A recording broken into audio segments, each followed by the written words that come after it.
This is Scott Condit with the Armory Life, and one of my prime preparedness concerns is what happens if I'm on the road and it hits the fan.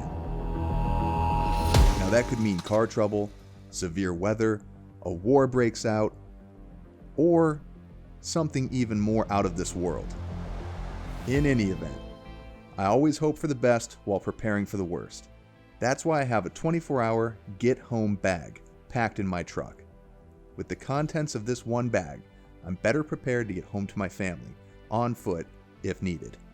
I'm going to show you what I've got packed inside my personal get-home bag and give you some tips on how you can add your own GHB to your armory.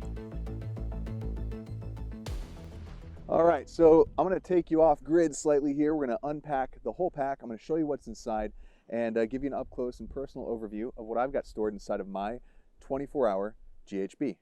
Let's get to it.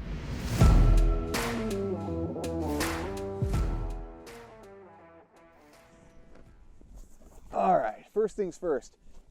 We got the Rush 12 pack from 511. I love 511's gear. Make no bones about it. I'm a huge fanboy because I've met with their engineers at SHOT Show and previous expos, and the guys and gals down there love gear. They just are gear hounds, but they're gear heads as well. They put so much care and consideration into every aspect of every piece of kit that they've ever made, that I've ever owned and used, from clothing and apparel to gear. Just a big fan. The zippers are primo. Like, you'd have to try your hardest to break them, and you're still probably not going to break the zippers. The other thing I love about the 511 Rush 12 pack is they give you so many compartments for admin, for compartmentalizing your storage, for just knowing where every piece of kit is. You get to customize it, and they give you every option under the sun to do so. So again, no more about that. The pack, just make sure you select a very sturdy and durable one. Biggest recommendation is go out there and test it. Go on a day hike, not just a walk around the block. It feels good. Put it back in your truck or wherever you're going to be storing it. Take it out and put some use through it. Give it some abuse. Really test it. Make sure your straps don't fail. Make sure it's not chafing. If the pack sucks, that's the whole foundation of your get-home bag, so make sure it's a good one. All right, what we're going to do, I'm going to open up the main compartment first and throw down one of my favorite pieces of kit in here. This orange survival camping tarp. It's orange on one side and reflective on the other. You can use this to create a lean-to shelter. You can have your campfire going. This is going to radiate the heat right back onto you like a big reflector. And on the orange side, if you're trying to flag someone down, if you're trying to alert someone, that works. Also from the air, if it's like a search and rescue situation, the orange and the reflective, both positive benefits to this. Very durable, keeps you very dry if it's raining, and again, the added heat bonus if you have a fire going. So let's lay this guy down, probably orange side up, and then I'll unpack the rest of the gear on top of it. All right, starting from the front pouch, working our way in. In this front pouch, I keep stuff I might need to throw on first. A good sturdy pair of gloves. These guys have reinforced knuckles. I have a little admin pouch with printed street maps in my nearby areas, along with a pen to leave notes or make notes. I also have some zip ties, cordage. You can use these to lash things to your pack, to repair things, to secure anything you might need to some of the MOLLE webbing on the outside of this kit. And if you come across any wily road warriors that need to be restrained, you got them for that too. Hygiene kit. I got toothbrush, lip balm, some dude wipes, because you never know. Also just have some sanitary, sterile wipes here. Great stuff to have when you're on the go, feeling a little grimy. Those things can really boost morale to have.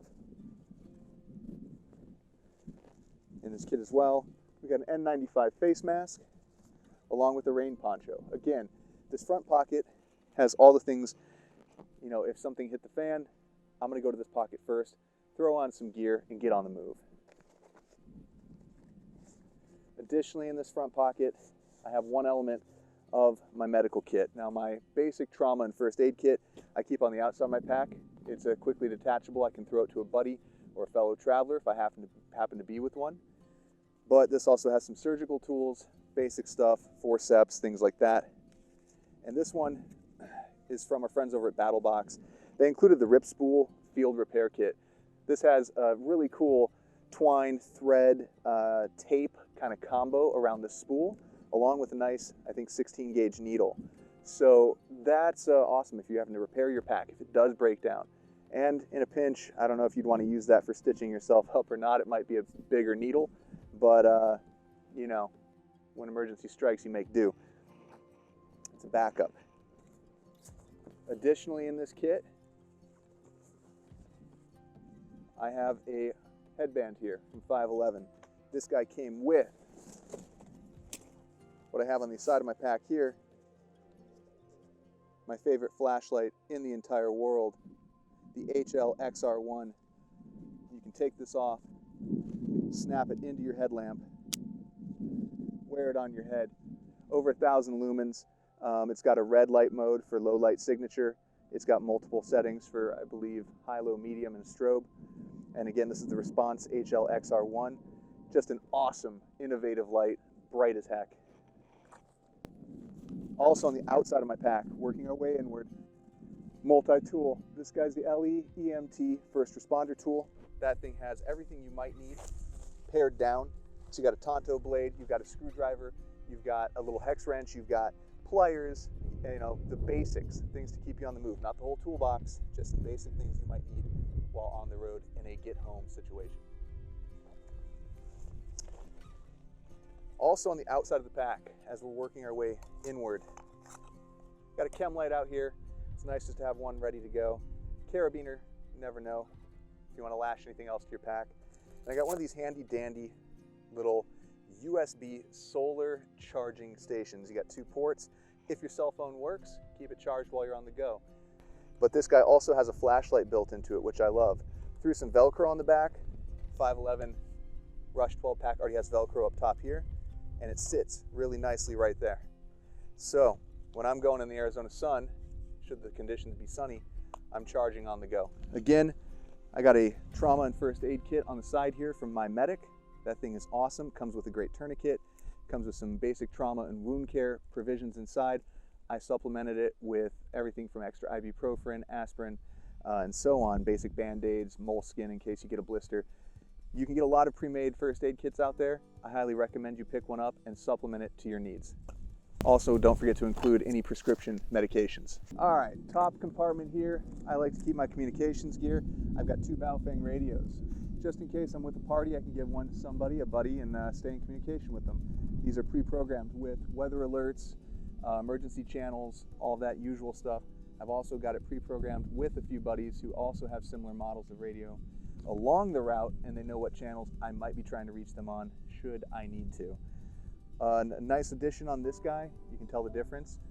This has a long range extender. They're like 10 bucks on Amazon. You buy one, you supplement it.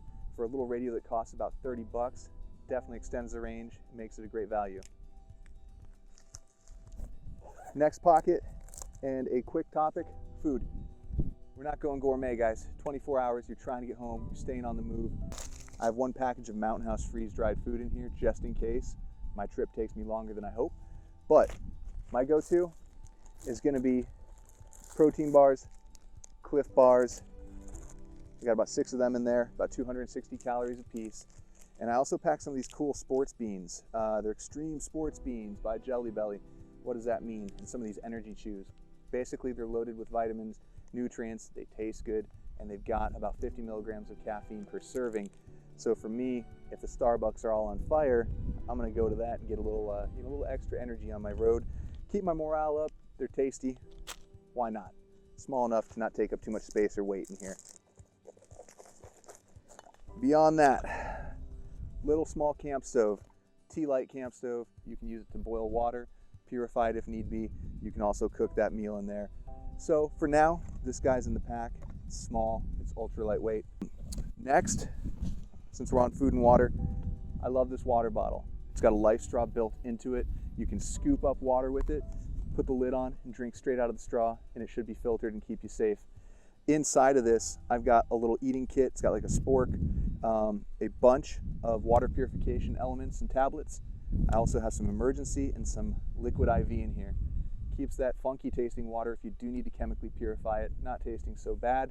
And again, gives you a little boost. And this is hydration bladder capable that you can put inside of here, and I usually do. Just make sure you keep that clean when you fill it with water. Use a little bleach solution. There's all sorts of guides online on how to do that properly. Just make sure you have clean water in there and cycle it out every 3 to 6 months at a time, depending on your conditions. I keep about 1.5 liters on board in my bag at all times, so I know I'm just ready to literally grab this and go. That covers it for food and water for the most part. Beyond that, this sack right here, what's in the bag? Everyone wants to know what's in the bag. It's a spare pair, okay? This is a spare pair of pants, shirt, underwear, socks, and one of my most favorite survival items ever. A buddy taught me this. Thanks, Tim. This is a shemagh. It's awesome. If you're cold, you wrap it around you like a scarf. If it's hot out, you put it over your head and keep yourself shaded. If you bust your arm up, you can use it as a sling. You can carry stuff in it. It is just a versatile tool. Keep one in your pack. You'll use it more than you'll ever think you will. This one's one of my favorites. It's also fashionable. You know, post-apocalyptic fashion shows are a thing. But you stuff it in a compression sack because you don't want all that taking up too much space in your pack. Cinch it down, keeps it waterproof. You've got it in your bag, okay? This guy right here, save your equipment, little admin pouch. It keeps all of one type of gear in tow here. This is fire and illumination. I've got a bunch of chem sticks, chem lights. I have a tinder shaving kit. I have some lint from my dryer, some of these wet fire starter pucks.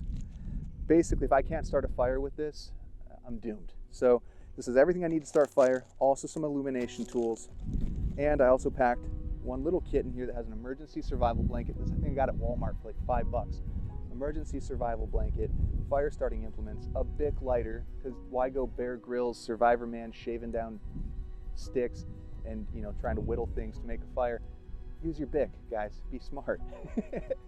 So this has a Bic lighter in there, little button compass, which is a nice add-on for navigation.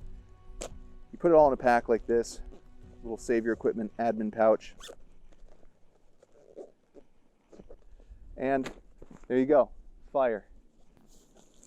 Now for sleeping, I hope I don't have to sleep during the 24-hour period, but if I do, I've got this guy from Kifaru.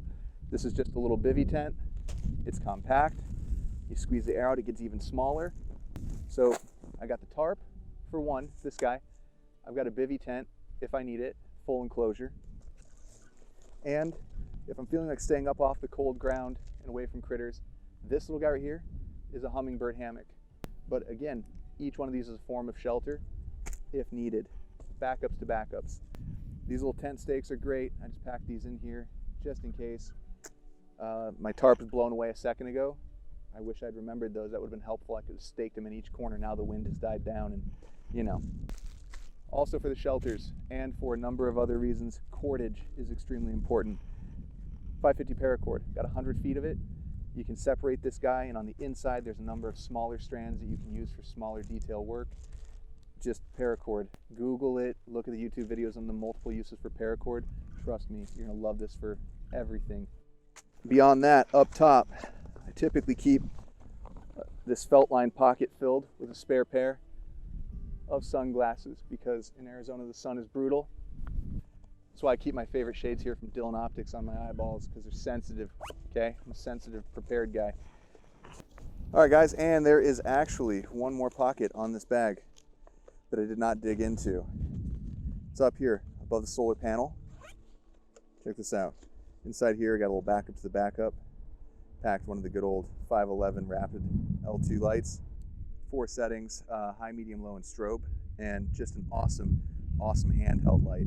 Super durable aluminum construction, shock, resistant rated, waterproof rated, water resistant rated, I should say. And the thing is just a beast. So love having a backup to the backup. Speaking of, it's nice to have a backup phone charging cord for your phone to run to that little solar panel on the front of your gear. And this guy is super handy. Just a little emergency radio. On top, we've got solar panel, so that charges via the sun, but you can also mechanically charge it by taking out the hand crank,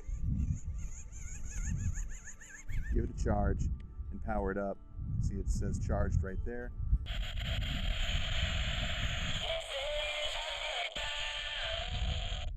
not exactly a Bose surround sound system, but if you need some emergency updates and they are transmitting, you can now be receiving. So that's cool. Now let's talk self-defense on the road. Hopefully you'll only be on the road for 24 hours or less, and you'll be avoiding confrontation at all costs along the way. However, desperate people in desperate situations do desperate things, and you never know what situation you may come up against. This is why we carry every single day. My EDC is a Springfield Hellcat OSP, loaded with Black Hills ammunition, Luger 9mm, 124 grain jacketed hollow points. This is great defensive ammo, and I train regularly with the Hellcat, so I know how reliable it is and am comfortable, competent, and confident with this gun. That's exactly the kind of gun you want on the road with you in a situation like this. Beyond the 11+1 rounds making this a great on-the-go gun, the Hellcat also has a compact form factor, it's lightweight, and I enjoy the slide serrations, which make it easy to rack, especially in intense situations when adrenaline might be flowing. Much like your GHB, it's better to have your EDC always on you in case you need it, rather than not to have it when you might need it most. Again, this is Scott Condit with the Armory Life. Thank you for taking time to check out what's inside my 24-hour Get Home bag. I hope this has been helpful to you, and that you might consider making a GHB part of your armory. Be safe out there.